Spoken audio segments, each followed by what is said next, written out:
hapon guys, magandang umaga po sa ating lahat. Ngayon po nandito lang po tayo sa bahay wala po tayong magawa. Gagawa na lang po tayo ng tiksay holder o karete holder sa gamit po natin sa ating pantiksay. Yan guys, tara samahan niyo po akong gumawa. Gawa na lang po tayo ng karete holder para sa ating airgun. Tara samahan niyo po ako, papakita ko po sa inyo kung anong ating mga kailangan. Yan, ito po ang ating mga kailangan. PVC. Yan, tsaka po ito. Tsaka po rivets. Yan. Tsaka po riveter. Ayan. Yan lang po ang ating mga gagamitin. Tara, samahan nyo po ako sa aking paggawa. Gagawa po tayo ng karete holder. Luma lang po yan, no? Papagandahin pa po natin yan mamaya. Tara, samahan nyo po ako. Una po natin gagawin, puputol po tayo ng pinaka-clamp niya. Tara po.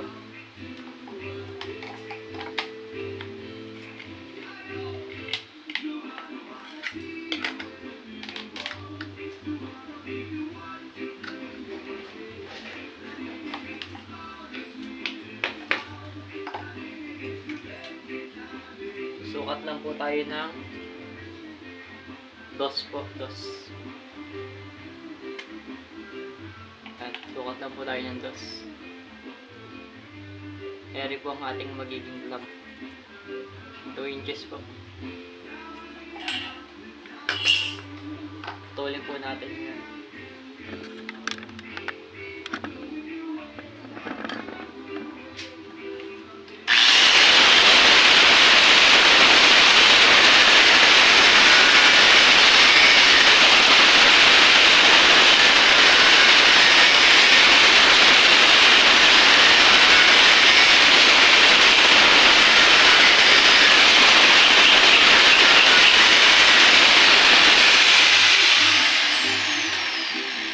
Papantayin lang po natin yan.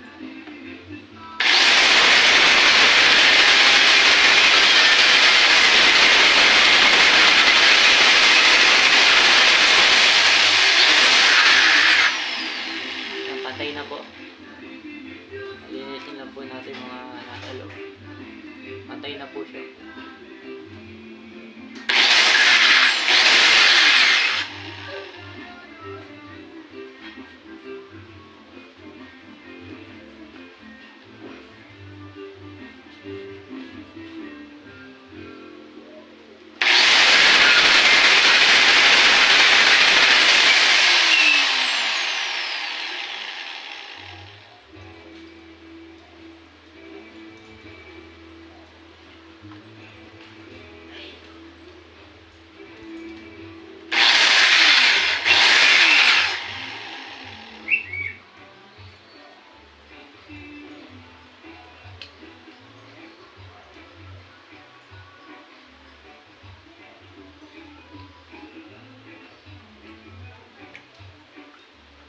Kasi ito po ngayon yung tatabasin natin para magsisilbi po niyang clamp.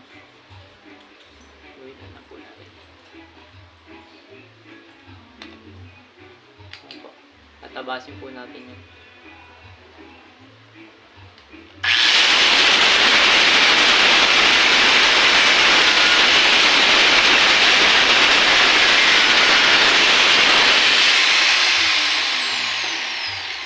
Ito po yung magiging clamp niya. Ganito po yan, magiging forma niya. Ganyan po. Ganyan po yan. Tapos ang pagtanggal niya po, sisipatin na po. Ganyan po yan. Papantayin na po natin ito.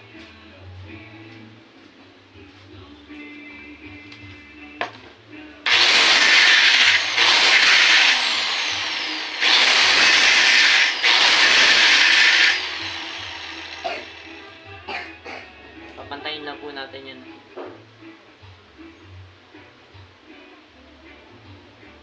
Tapos ngayon po lalagyan po natin ang pinaka-design.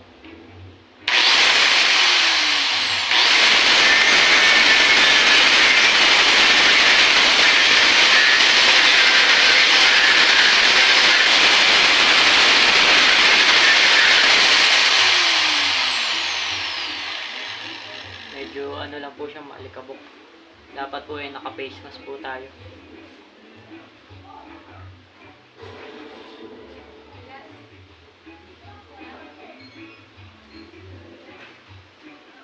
Ganyan po siya. Kaklam nyo lang po siya ng ganyan. Yan po naging forma niya. Lagyan po natin ang pinaka-design. So, ganyan po.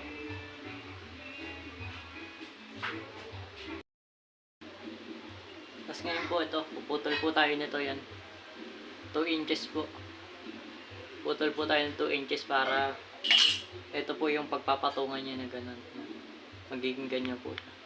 Putulin po natin.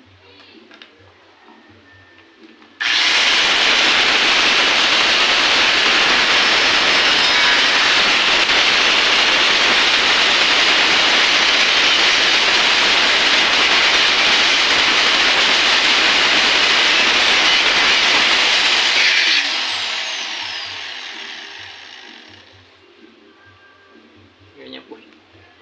Nakapatong po siyang ganyan.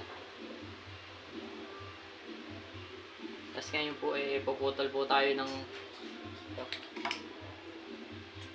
pumutol po ulit tayo ng 4 inches. Ayan po. 4 inches po pinutol natin. Ito po yung kakabit natin sa baril. Tatabasin po natin yun ng ganun pabiyak. Biyakin po natin.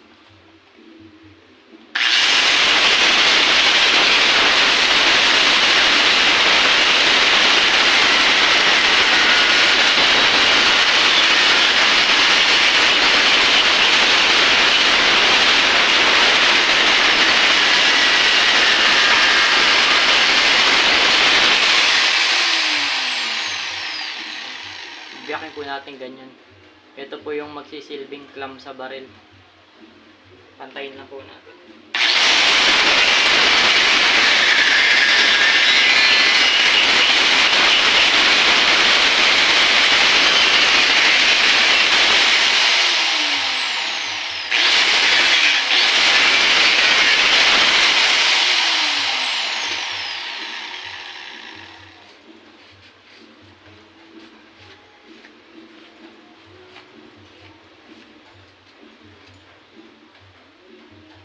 Yan po siya, binyak po natin. Ito po yung magiging clamp natin sa baril. Lagyan lang po natin ng konting design para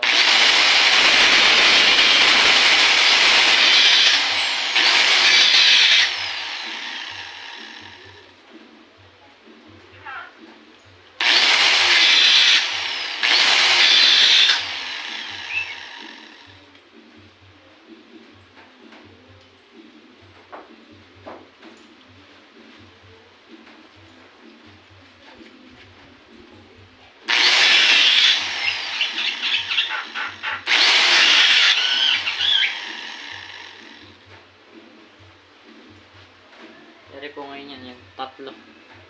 Pagpapatong-patungin po natin yan. Nakaganyan po siya. I-re-rivets po natin. Butasin na po natin.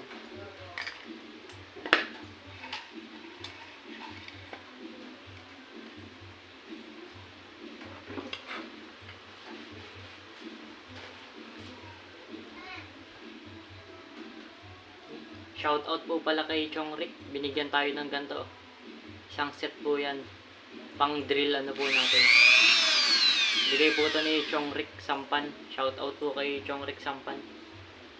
Butasin po natin to.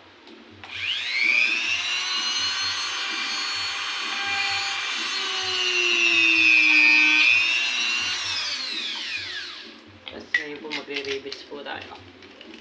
Nababalahan po natin rivet. Bala na po. Yan, papatong lang po natin yung ganyan, re-rivets po natin.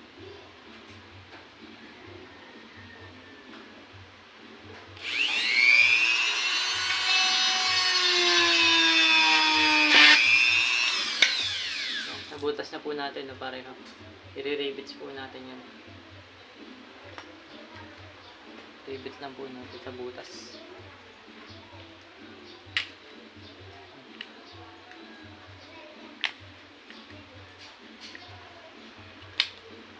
Ayan, ganyan po siya, kapatong. Rivets po natin. Kunin lang po natin yung kapantayan niya. Para po diretso pag kinabit sa airgun.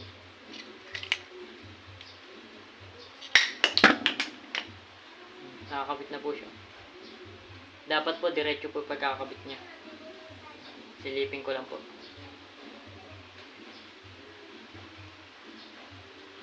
Na ano na po natin.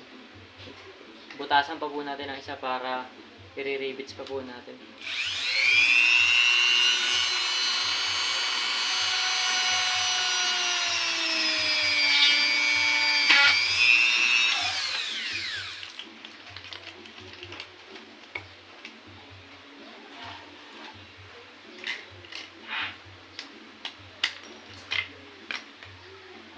Yan po ibutas. I-rivets po ulit natin sa loob.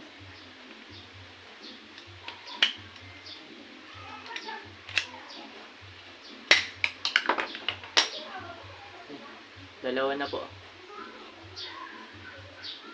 Dapat po pantay po na ganyan para pantay po sa baril.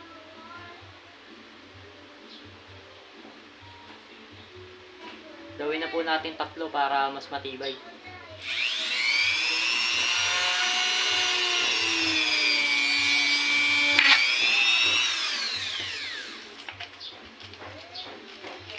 Rivets po ulit natin.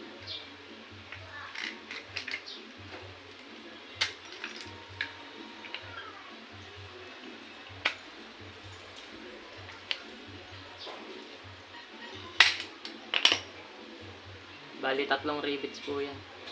Kaya po sigurado pong matibay. Yan, pantay po. Tapos ngayon po ito pong pang ibabaw kakabit natin ganun. Kakabit po natin yung ganun. I-rivets lang din po natin yan. Guguhitan po muna natin yung kapantayan nito para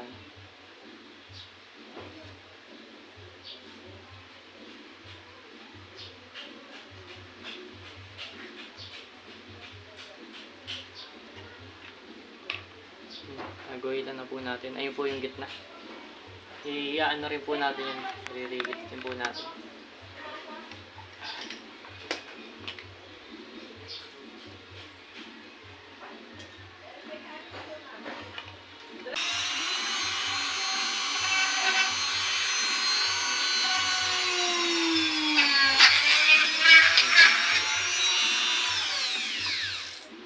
Dito po natin siya ngayon papasok.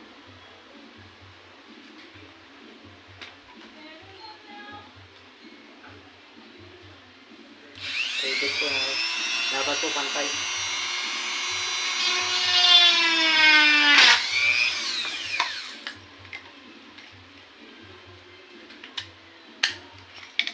Yari po yung nabutas natin. Sasalpak po natin yung ganun. 3 patong po sila. Rivet lang po natin.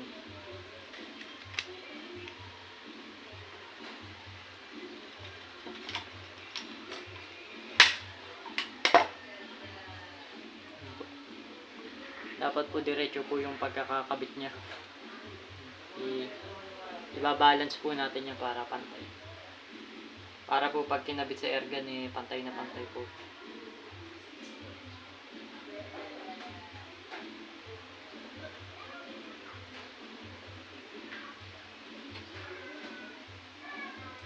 Tatlong patong po siya.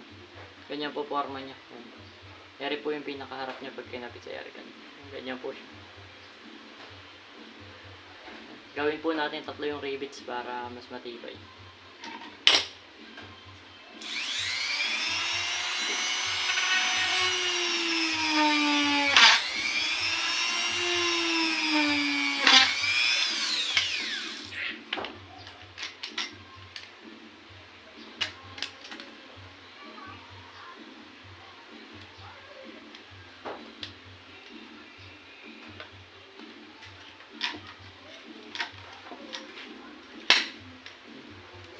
Bali 3 pong rivets yung kakabit natin para mas matibay siya.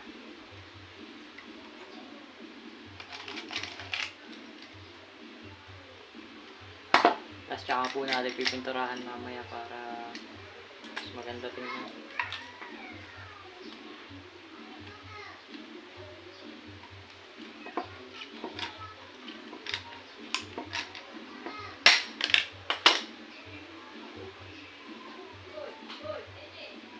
Yan po siya. Nakabit na po natin.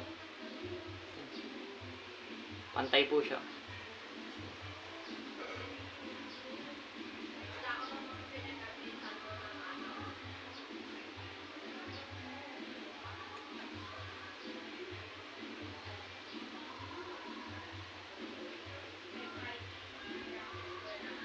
Tapos na po natin siya. Ang gagawin na po natin yung pinaka-clamp niya. Ganyan po siya, nakakabit siyang ganyan. Tapos i-clamp po natin ganyan. Naka-clamp po. Tapos saka po natin bubuin. Puputol po tayo ngayon nito, 6 inches. 6 inches po kailangan natin. Guguhitan po natin yung 6 inches.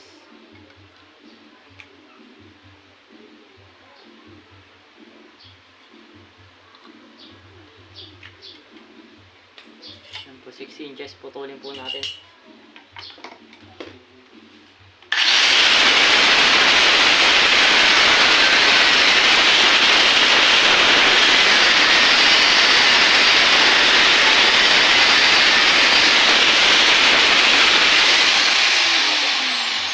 Papantayin lang po natin yung dulo para maganda tingnan.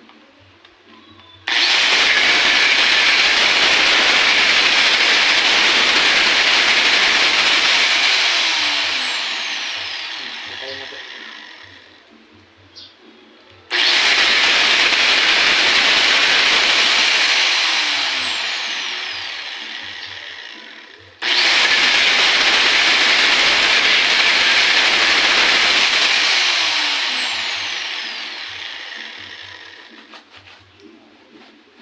Gamit na po ito, yun na may simento na po. Ere po yung holder natin. Kaklam lang po siya na ganun. Nice po. Pantay po siya ang pagkagawa natin. Ngayon po, pipinturahan na po natin siya. Samahan nyo po akong pinturahan natin. Yan, ngayon po, ito na po yung natapos natin. Yan, tiksay holder po. DIY lang po yan, pero magagamit po ng matagal. Yan po yung pinaka, kitkiran niya. Sprayan po natin ngayon. Yan. Flat black po, boss ni. Sprayan po natin.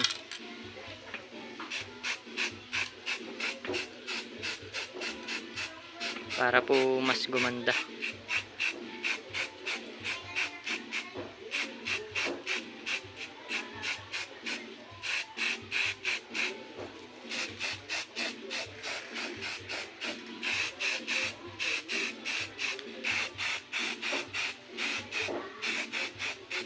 Mamaya po te-testing po natin sa erga natin.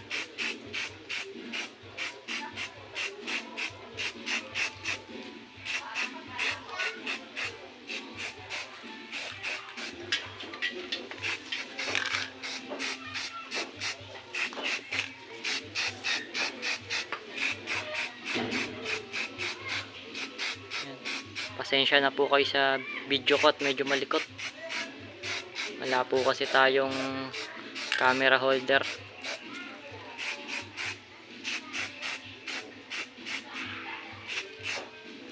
Yan, ayos na po siguro yan.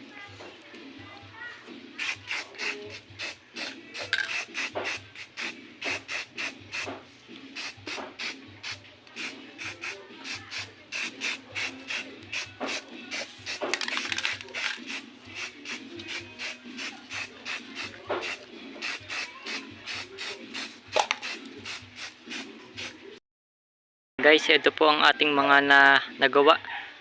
Nakatatlong tiksay holder po tayo. Yan. Nakadami po tayo. Yung iba po kasi may bumibili po sa atin, kaya dinamihan po natin gawa. Yan po yung mga tiksay holder natin. Puro ano lang po yan, mga pinaggamitan. Yan po.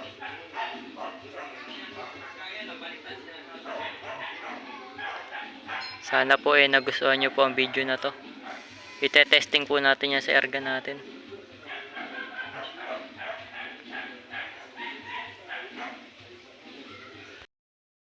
Ayan po mga katiksay, nakatatlo po tayong tiksay holder. O karete holder. Yan po, nakatatlo po tayong gawa. Yan. Kulay itim po siya, flat black. Ito po yung mga clamp niya. Syempre po ginawa natin yan, testing din po sa natin sa baril yan kung talagang okay. Sasalpak po natin dyan yan sa erga natin. Kung kasya po ba. Tara, salpak na po natin. Kabit na po natin yan. Ngayon po guys, subukan po natin ikabit tong karete holder natin kung talagang okay. Gagamit lang po tayo itong clamp. Tara, kabit na po natin.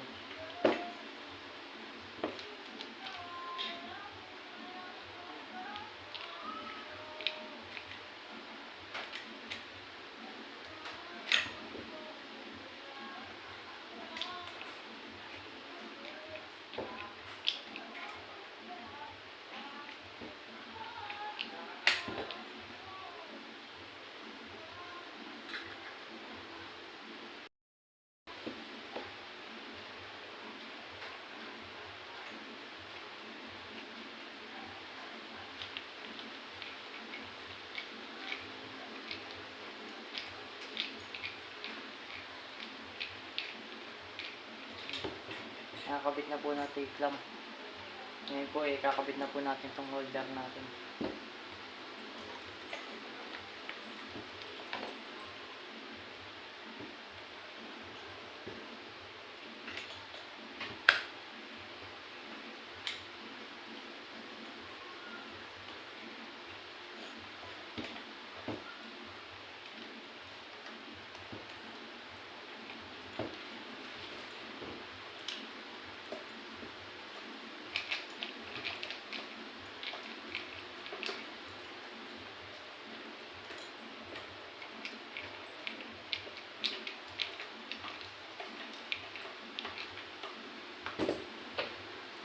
Salpak na po natin siya.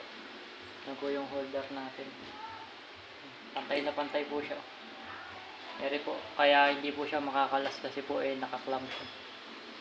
Tibay po yung pagkagawa natin. Eri po yung ating pitsiran. Yan, ganyan na po siya, ganyan din. Ganda po tingnan, kulay itim. Yan po siya.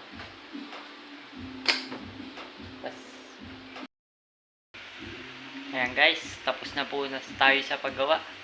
Ere po, nasalpak na po natin yung ating karete holder o tiksay holder. Naka-screw lang po siya, kaya madali lang pong ikabit. Matibay po ang pagkakagawa natin. Ayan, nakatatlo po tayong tiksay holder. Ang ganda po tingnan sa ating erga, no? Hindi po siya kita ng isda. Pagka po nagasgas, pipinturahan nyo lang po ulit. Mukha na po ulit bago. Nakatatlo po tayong tiksay holder. Hanggang dito na lang po mga katiksay. Kung nagustuhan nyo po ang video na to, paki-like naman po. Paki-subscribe na rin po. Like and share. Maraming salamat po sa inyong panonood. Kung nakatulong po ang video ko na to, huwag nyo po sanang kalimutan mag-subscribe. Hanggang dito na lang po mga katiksay. Maraming salamat po.